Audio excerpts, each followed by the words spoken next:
Dory? É. Dory? É. Dory? É.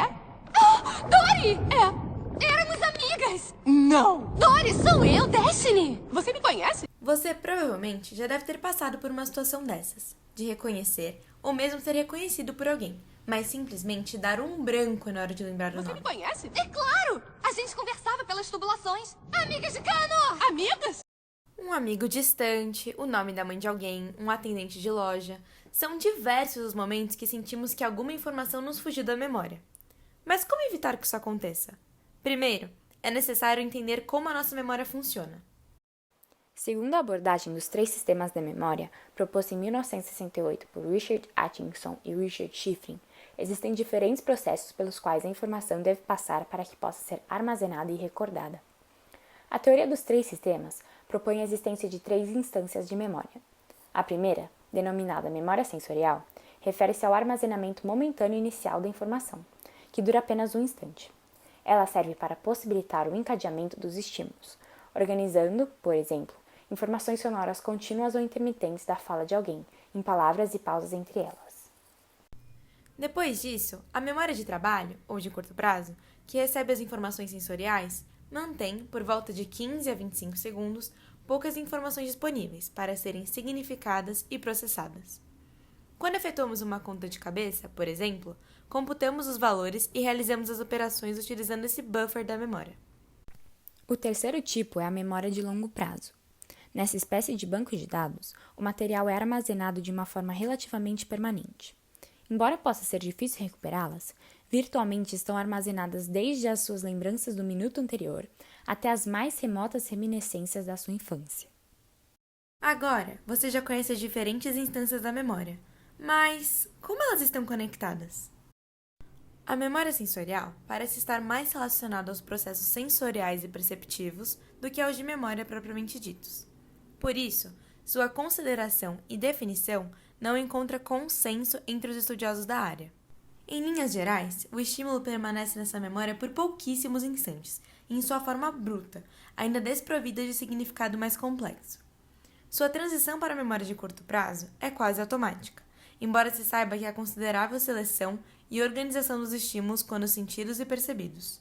Por sua vez, o processo de codificação, ou seja, o trânsito da informação da memória de curto prazo para seu armazenamento na memória de longo prazo, ocorre, basicamente, por 2 processos. Um é automático, que não exige um processo ativo por parte do indivíduo. Como acontece, por exemplo, quando nos lembramos o que comemos no dia anterior, mesmo que, no momento dessa refeição, não estivéssemos querendo reter essa informação. O outro processo de codificação é com esforço, que demanda análise e consideração voluntária da informação. Isso ocorre, por exemplo, quando estudamos, repetimos uma atividade ou a ensaiamos. O tipo de ensaio realizado pode alterar a qualidade da transferência do conteúdo da memória de trabalho para a memória de longo prazo e influenciar os demais processos subsequentes. Se a informação é simplesmente repetida diversas vezes, ela é mantida corrente na memória de curto prazo, mas não necessariamente irá para a próxima fase. Por outro lado, se a informação é ensaiada a partir do ensaio elaborativo, ela tem muito mais chances de ser transferida para a memória de longo prazo. Esse processo consiste na reorganização da informação, de forma que sejam construídas redes semânticas, que, basicamente, são informações interconectadas umas às outras seguindo critérios, determinada lógica ou sentido. Assim, quando algo é lembrado, desencadeia uma série de memórias conectadas a ele, como efeito dominó. Veja o exemplo. I don't know you, but I need to know you in order to sell to you. That is why I have asked you to go around and tell me your names. I have an amazing mnemonic device by which I have now memorized all of your names. Shirty, Mole, Lazy Eye, Mexico, Baldy, Sugar Boobs, Black Woman. I have taken a unique part of who you are, and I have used that to memorize your name. Baldy. Your head is bald. It is hairless. It is shiny. It is reflective like a mirror. M, your name is Mark. Yes. Got it. It works. Na série The Office, o personagem Michael Scott dá uma palestra sobre vendas, na qual ele reforça a importância do vendedor de se lembrar o nome de um cliente. Ele usa uma técnica mnemônica para fazer isso, que nada mais é do que a criação dessa rede de informações conectadas na memória. Ele usa uma característica física para se lembrar do nome de uma pessoa, o que, dependendo da escolha, pode não ser o jeito mais amigável de se lembrar de alguém. Uma codificação adequada leva informação à memória de longo prazo, onde se mantém armazenada de modo bem consolidado até que precisemos acessá-la novamente, através do terceiro e último processo, a recuperação.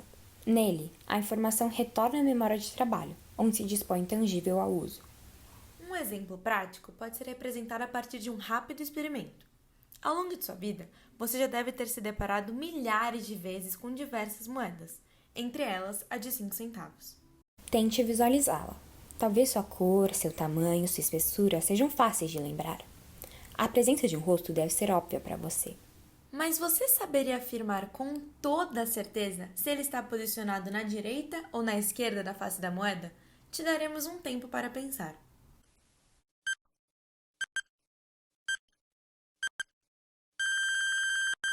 Se sua resposta foi B, sinto muito, mas você errou.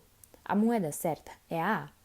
Mas não se preocupe, em um estudo, apenas metade dos participantes acertou a resposta quando questionados para que lado o perfil de Abraham Lincoln está voltado na moeda de 1 centavo de dólar. Exatamente o que seria de se esperar ao mero acaso, considerando a existência de apenas 2 possibilidades de resposta. A falta dessa memória se deve ao fato de que, mesmo que entremos em contato frequente com a moeda, não prestamos de fato atenção a ela, ou seja, não a processamos efetivamente por meio do ensaio elaborativo. Isso impede a sua consolidação com memória de longo prazo. A fim de verificar a qualidade de diferentes métodos de processamento ativo de informação e a eficácia do método do ensaio elaborativo, fizemos um experimento no qual dividimos igualmente 33 pessoas em 3 grupos. A elas foram apresentadas listas com as mesmas 15 palavras, expostas sequencialmente. Cada palavra ficou exposta durante um período de tempo de 1 segundo, com um pequeno intervalo padronizado entre elas. Após essa exposição, todos tiveram de contar de 25 até 0, com uma tarefa de distração, de modo que o participante esquecesse todas as palavras que não haviam sido consolidadas na memória de longo prazo, dada a duração média da memória de trabalho. Por fim, todos tiveram que tentar se recordar do maior número de palavras possível. Entretanto, a diferença entre o grupo 1 e os demais era a sequência das palavras na lista. Enquanto que nos grupos 2 e 3 elas foram arranjadas de modo que estivessem em ordem alfabética do H ao V, no grupo 1 elas foram dispostas de modo aleatório. No entanto, essa organização foi apenas informada ao grupo 3. Com isso, esperávamos que os participantes desse grupo utilizassem da ordem alfabética como método de organização para o ensaio elaborativo das palavras, associando-as às letras que deveriam corresponder. Comprovando as nossas hipóteses iniciais, o grupo 3 teve uma maior média de desempenho em relação aos 2 outros grupos. Assim, vemos que a codificação da informação, quando efetivada pelo ensaio elaborativo, influencia os processos mnemônicos subsequentes, aumentando a probabilidade das informações serem recuperadas. Tendo em mente como a memória funciona, abre-se um leque de possibilidades, de estratégias, métodos e ações que podemos tomar para guardar, não só nomes, mas tudo aquilo que consideramos importante em nossas cabeças. Por exemplo, nos estudos, aplicando o conceito do ensaio elaborativo, quanto mais entramos em contato com determinado conteúdo, das maneiras mais diversas possíveis, mais redes semânticas estabeleceremos, consolidando-o bem em nossa memória. Criamos associações ao estudar uma matéria a partir de esquemas, textos, fazendo exercícios, estabelecendo analogias, até criando músicas pode ser uma maneira interessante. Esperamos que, agora, ao conhecer melhor os processos envolvidos na memória, você possa usá-los da melhor maneira possível em seu cotidiano. Bom, obrigada por ter assistido.